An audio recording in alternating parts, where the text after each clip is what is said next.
Kita ke sorotan lain, 3 hari pasca anak politisi PKS dibunuh di dalam rumah mewah, polisi masih belum menetapkan tersangka dalam kasus ini. Polisi masih mendalami peran orang dekat korban dalam peristiwa ini.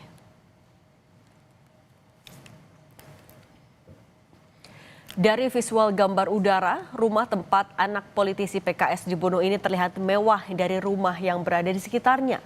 Akses masuk ke dalam rumah mewah ini hanya bisa melalui pintu depan ataupun belakang. Sementara rumah juga dipagari tinggi dengan kawat berduri di atasnya.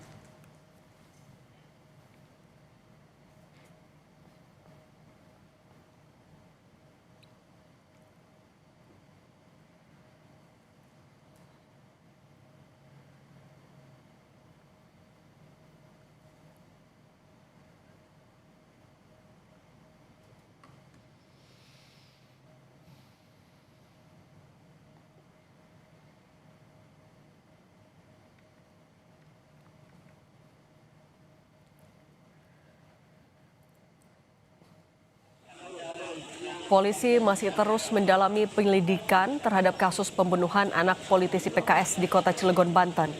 Dari proses pemeriksaan saksi, polisi mendalami peran dan alibi orang dekat korban saat peristiwa pembunuhan terjadi. Polisi membantah rusaknya CCTV di rumah mewah politisi PKS menghambat penemuan pelaku karena penyidik sedang memeriksa alat bukti lainnya dari TKP.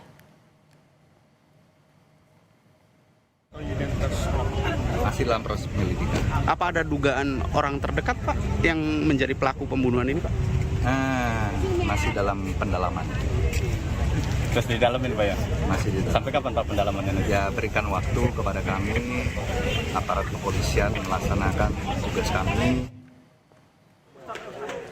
Petugas keamanan di lingkungan menyebut ayah korban yang juga politisi PKS merupakan orang yang ramah dan sering berinteraksi dengan warga. Sementara informasi yang ia dapat, asisten rumah tangga di rumah mewah itu sudah pulang saat peristiwa pembunuhan terjadi. Sebelumnya, polisi menyebut korban hanya bersama kakaknya di rumah mewah itu saat pembunuhan terjadi.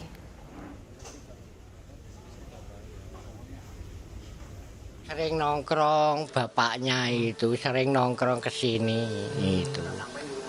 Kadang keluar, beliin kopi, gula di sini. Untuk pembantu sendiri, pernah tahu nggak Pak pulangnya jam berapa gitu? Katanya itu pembantunya ada yang pulang jam 11, yang satu itu katanya orang itu ya. Itu ada yang satunya jam 2 gitu.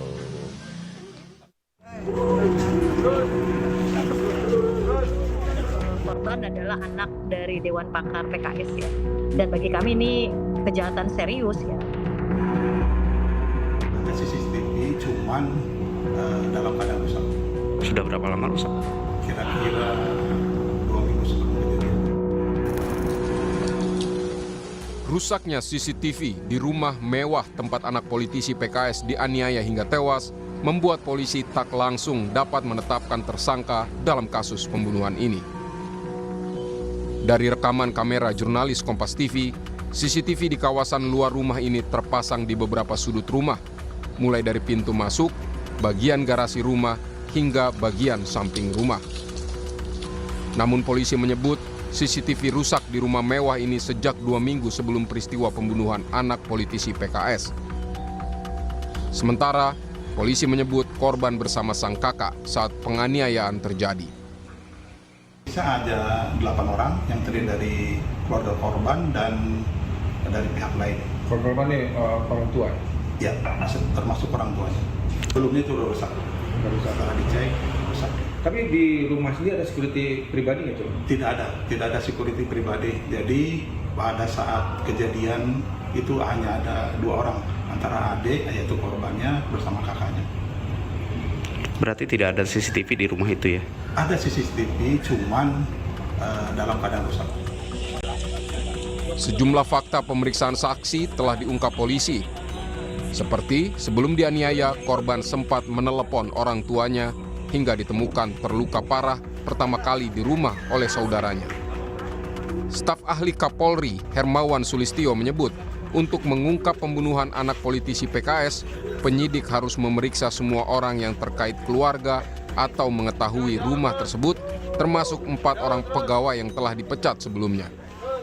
Dalam suatu kejahatan, tidak boleh ada orang yang dikecualikan dari sangkaan. Jadi kalau dugaan itu pembunuhan seperti ini dari pihak keluarganya, dari pihak 4 orang ada yang dipecat oleh bapaknya almarhum, itu semua tidak boleh ada yang dikecualikan dari dugaan sebagai pelaku. Kini polisi masih mendalami keterangan 8 saksi, termasuk orang tua dan orang dekat korban untuk mencari pelaku pembunuhan. Tim Liputan Kompas TV. 3 hari pasca kematian tragis anak politisi PKS di rumah mewah, bagaimana proses penyelidikan polisi untuk mengungkap pembunuh korban? Kita terhubung dengan jurnalis Kompas TV, Eril Wiranata dan juru kamera Jamzari. Eril, gambarkan kepada kami bagaimana unsur keamanan di rumah itu dan apakah polisi sudah menemukan siapa pelakunya? Ya, Cindy dan saudara, bahwa saat ini saya sudah berada dari depan halaman rumah yang terjadi TKP pembunuhan anak politisi PKS yang berada di Cilegon, dan mungkin dapat ditunjukkan oleh juru kamera James bagaimana situasinya saat ini, yang dimana memang terlihat ini sepi dari depan rumah yang berada di perumahan Bukit Baja Sejahtera 3. Dan memang jika lihat ini merupakan pagar masuk, yang ini merupakan salah satu pintu masuk untuk menuju ke rumah. Dan memang terlihat juga adanya CCTV, tidak hanya satu, bahkan di dalam ini terlihat ada CCTV yang berada di dekat garasi. Lalu kemudian juga tepat di atas saya ini ada CCTV yang berada di pintu masuk, Cindy.